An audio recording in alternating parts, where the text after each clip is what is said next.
On episode 211 of the 40 Plus Fitness podcast, we meet Greg Amundson and discuss his book, Firebreather Fitness. You can find the full show notes for this episode at 40plusfitnesspodcast.com/211. Have you decided you're ready to make a change? To reclaim your health and fitness? The 40 Plus Fitness podcast is here for you. I'm your host, Alan Meisner. I'm an NSAM certified personal trainer with a specialization in corrective exercise and fitness nutrition. Let me be your coach as you find your way on your health and fitness journey. All right, let's go. Our guest today is a former SWAT operator, DEA special agent, and U.S. Army captain. He is a leading voice on functional fitness conditioning. He is CrossFit's original fire breather. Today I bring you Greg Amundson.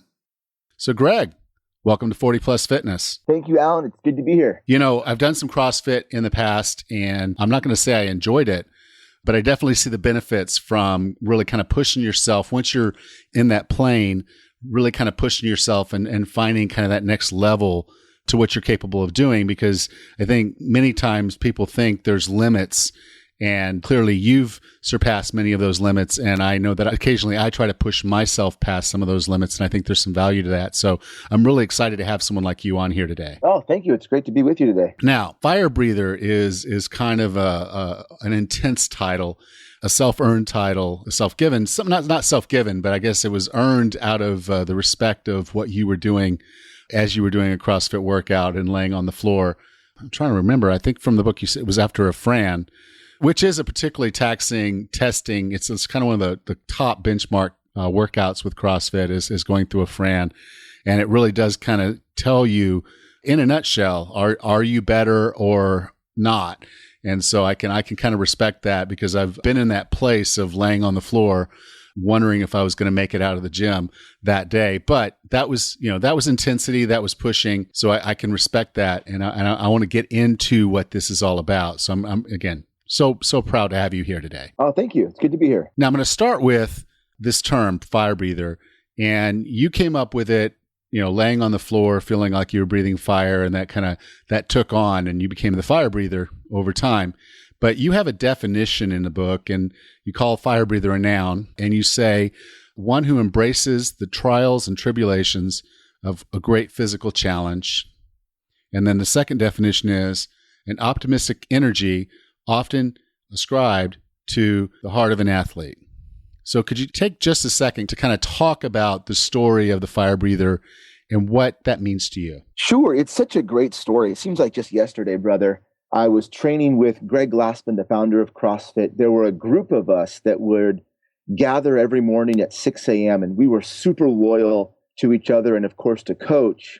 And our name was Team 6, and that was the 6 a.m. crew training under the guidance of Coach Glassman. And the words that we would often use in the form of respect or an accolade was words like, you're a Spartan, you're a gladiator, you're a warrior, you're a beast. All of these amazing words that would depict and conjure the essence of what we were doing in these workouts. And then one day after a workout that at that time, this was so long ago, it was not yet known as Fran. It was just on the whiteboard, 21, 15, 9 reps of thruster and pull-up, which now we know as Fran. We battled against this workout, and from a few moments into the workout, I just had this sensation that my throat was literally on fire. I don't recall ever breathing that hard. And after the workout, there I was in a heap on the floor, and everyone else was in that same position of discomfort. And I looked around the group and I said something to the effect of, oh man, it felt like I was breathing fire the entire time. It's like we're a group of fire breathers. And from that moment on, that became the term that we all tended to settle on, was fire breather. That became this term of endearment and respect to give to one another. And for a long time, that was mainly given based on the physical capacity of the athlete. Yet over time, I realized that there was much more going on inside that gym than just physical training and development. Really, there was quite a bit happening, as Glassman once told me, between the ears. And then as I realized in my journey into spirituality, there was even a spiritual component, a spiritual strengthening that was taking effect. And so the term fire breather, when I was finally asked to define it in around 2007, it took on a much more robust definition. And you can hear in the definition that it has a lot to do with the spirit of the athlete, the heart of the athlete. And so what we find is that everyone from a novice athlete all the way up to an athlete going for the gold at the CrossFit Games, we can all embrace the spirit of the fire breather because it has a lot to do with our character, the person that we are inside, not just the person that we develop to be on the outside. Right. And that's part of what I liked about this is this was more than saying, okay, it's more than the physical push, which I think a lot of us kind of hear and understand.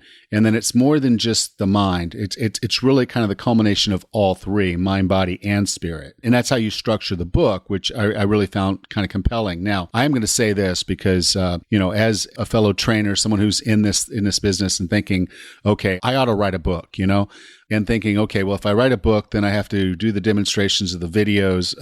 Do the demonstrations in the book of how to do these exercises. And I have to say, the way you did it in the book is awesome. The pictures in the book really are clear and the text and kind of all the cues and everything you put in there. I could not have done a better job of demonstrating an exercise in a print medium than you did with this book. So I want to congratulate you on that. Oh, thank you very much. I really appreciate it. I tend to be, mainly when I coach and when I teach, a kinesthetic teacher. I like to be hands-on with the athletes that I'm coaching. Yet I realized that in the book, it would be necessary to depict the techniques and the skills visually for the reader. So I really spent a lot of time on that part of the book. It was important to get that right. So that's great feedback. I'm happy to hear that it worked for you. Yeah, it did. I think that was really good. And so it's a basic, if you want to learn how to do these movements that, I would say they're sort of core to CrossFit, but they should just be core to overall movement patterns.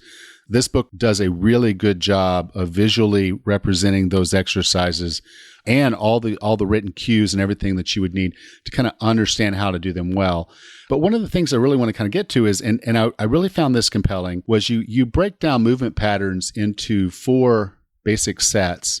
And I really liked the way you did that. That was kind of the thing saying, that's the missing element. That's something that I've never seen anybody kind of explain. Could you go through the 4 movement patterns as you've defined them in the book? Yeah, you bet. So much of the book was my own journey into CrossFit, my own journey into the world that Coach Glassman welcomed me into. And what I found was, in fact, by necessity. And what I mean by that is that in the early days of my training with Coach Glassman, there wasn't even a website up yet. It would just be me going into the gym at about 5:45 to get warmed up for a workout that Glassman would write on the board.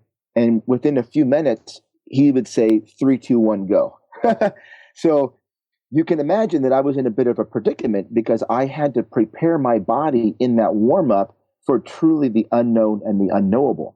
So what I realized is that no matter what Glassman would write onto the whiteboard, it would boil down to the body doing 4 basic things. The body was going to open at the hip, close at the axis of the hip. I was going to push an object away from my center of mass or pull myself towards an external object, i.e. a rope climb, a muscle up, or a pull up. So what I would do in my warm up is I would move my body through foundational ranges of motion via the open, close, push, pull methodology. And so no matter what Glassman wrote on the board, I had the peace of mind that my body was ready to then explosively and dynamically move through those same ranges of motion. That's totally cool. And so basically we're saying, okay, from an open position, that's a full extension of the hip and the body.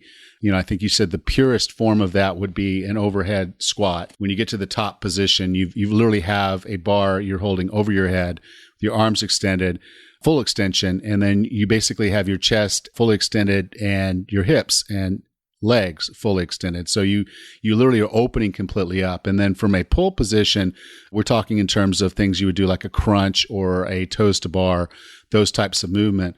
And then your push, obviously a push up, or maybe, of course, during a burpee, you're going to do a push moment, push press kind of situation. So pushing away from your body. And then, of course, the pull, which you mentioned some of those, the pull up. So I really like the way you kind of broke those down, because it's a simple, basic, this is how our body was designed to move. So let's move that way. That's exactly right. And now keep in mind that many of those movement patterns are complementary. So you take, for example, a push press. Well, there's a moment where the leg is extending, yet simultaneously the arm is extending as well. So there's an open and a push component combined. And that's the nature of any functional movement. God designed our body to move in a harmonious manner where the movements are compound multi-joint movements. So even though we're trying in the sense of a warm-up to really isolate the open-close push-pull nature of the skill, when we start combining the workouts in Firebreather Fitness or in any functional fitness program, you see how complementary these ranges of motion are. Yeah. And again, I think this is the whole point of, right now we're having this conversation saying we're moving weight or we're doing this.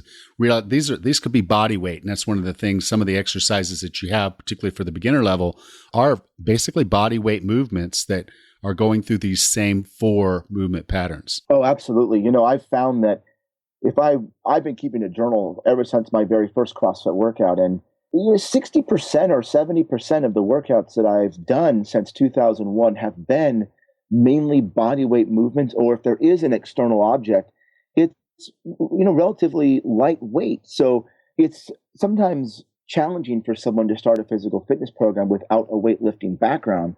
But what I found in my own training and in my coaching, we can accomplish elite levels of fitness with just moving our body. It's just amazing what we can do with a pull-up bar and a track. It's unreal. Right. But we're going to get there. And I think the point in your book is you get into practicing virtuosity, which is, again, a new term for me. I kind of enjoy this, but I'm not going to say it's old school, but it's just smart training. Could you explain practicing virtuosity? Yeah, virtuosity is such an important term. I hold that very near and dear to my heart.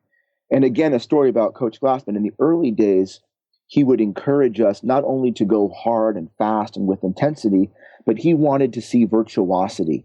And I didn't quite understand what it meant. I knew it had something to do with the quality of movement. So one day I asked him, Coach, what exactly does virtuosity mean? And he shared a story with me that I discuss in the book. And what he said is that during an early gymnastics competition that he was attending, the stadium was packed. And all of a sudden it got completely silent. And Glassman looked around because he thought, oh, wow, someone must be doing something extraordinary right now. Well, what was in fact taking place was an athlete on the gymnastic rings was holding an L-sit. Now, you have to understand that in gymnastics, an L-sit nets you 0 points. Yet this basic L-sit had an entire audience spellbound. And what he realized is that what the athlete was doing in that moment was they were holding that skill with virtuosity. And Glassman succinctly said, Greg, virtuosity is doing the common uncommonly well. Isn't that cool? It is. It really is. And I have a lot of respect for him. I mean, starting CrossFit and all the things that he's done. And he's just, if you listen to him talk, it's like, okay, you'd go to the end of the earth if he were your coach. And so I get where you're coming from. And now with virtuosity, and what you're basically saying is that what this athlete is doing is that they're basically doing every little bit of this, which for most gymnasts is a fairly basic move they've been doing for a long, long time, but they're doing it textbook well. I mean, they're doing it. If you were going to film a video to show someone how to do it, this is the video you would show them. Yes. And now here's where it gets really exciting is what we find in the truest pursuit of virtuosity. You find yourself in that moment completely integrated between the mind, the body, and the spirit. So to pursue virtuosity just physically will miss the mark. There has to be the alignment and the integration of all the components, the holistic approach to fitness. That is how we begin to experience virtuosity in our adherence to a fitness program. Everything has to be integrated. So that's the exciting thing about this practice of virtuosity. And notice the word is practice. So it's something that we have to do on a regular basis. And we find that it's not just the physical practice, there's a mental quality to it and then a spiritual quality to it. And when those three are integrated, that's when we start to tap into this amazing experience of doing the common uncommon well. Right. So now with this, and again, the reason this is a practice and not necessarily just something you do is because it's about the kind of the three elements of the technique, the intensity, and then the consistency. So could you kind of go through those three levels? Because I think each of them is important, and realize, okay, we're older athletes. So the way we approach those things is a little different and takes on a slightly different flavor than it would for, the young kid coming into a CrossFit gym the first time. Sure. I think the place to start there is with the notion of intensity, because intensity over the years has been misconstrued and misunderstood. So intensity means a relative effort on any given day. So every day that I train, I do my best. And my best on any given day is relative to what I had for dinner the day before, how well I slept, whether I'm working graveyards. There's so many variables that come into play. But as long as I approach every workout with the intention to do my very, very best, that allows me to experience intensity. I like that word, intention. That's a very good word to use. Yeah. Isn't that nice? Yeah. And I come from, a warrior background, military law enforcement background. So in that culture, in that community, intensity also takes on a life of its own, because not only do I advocate for the law enforcement community to train as hard as you can every single day, to do your best every day, you also have to understand that your best is necessary because your life depends on it. And what I try to explain to the reader in the book is that mindset is not only an exclusive to the law enforcement military warrior profession, because we never know, especially in this day and age, when our fitness integrated through the mind, the body, and the spirit will be called upon in a situation where, hey, lives might be at stake.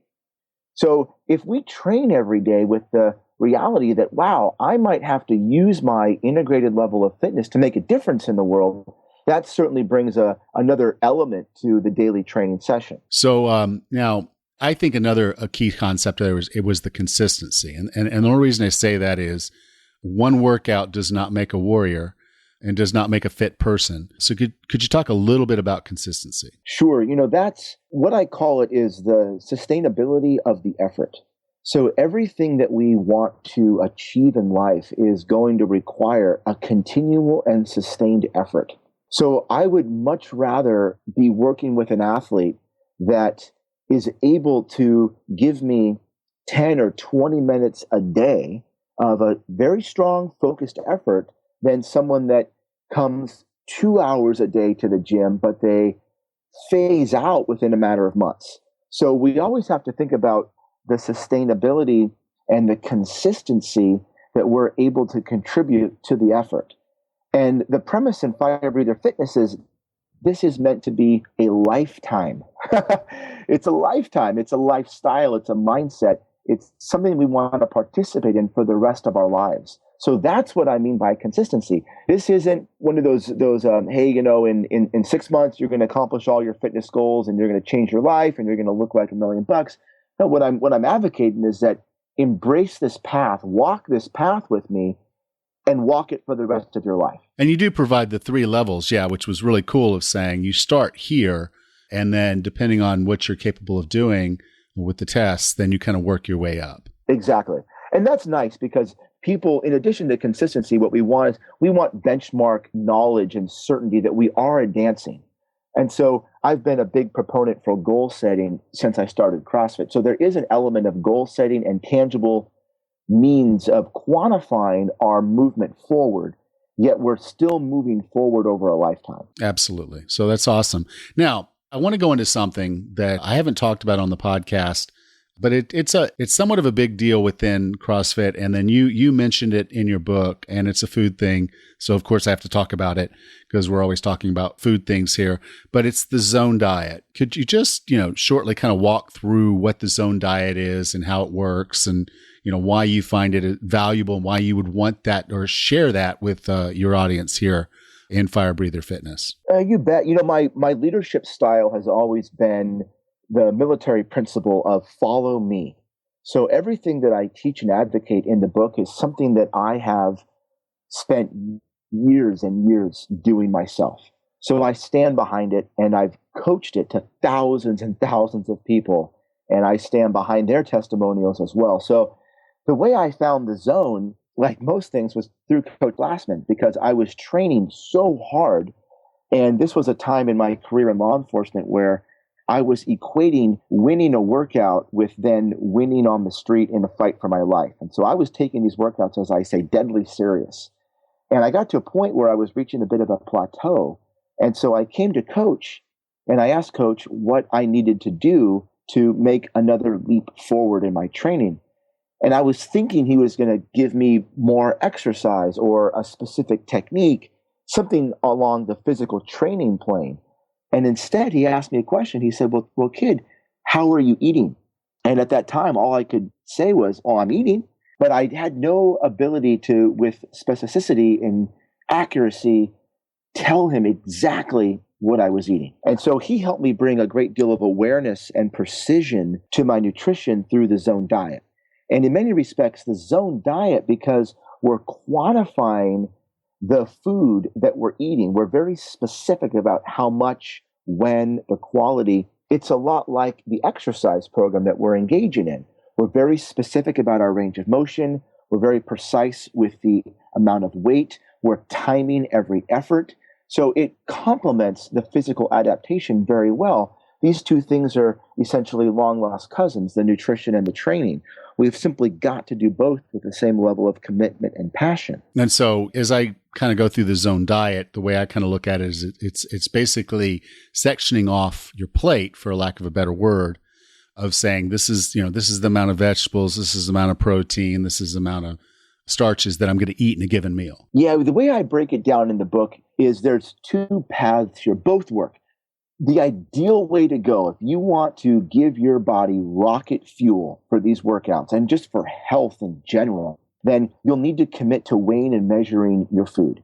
Now, that can be a challenge for some people. So the next best step, and this is advocated by Dr. Sears, the founder of the Zone Diet, is you can do what he calls the eyeball method, which is what you were alluding to. So you take your plate and you divide your plate into thirds.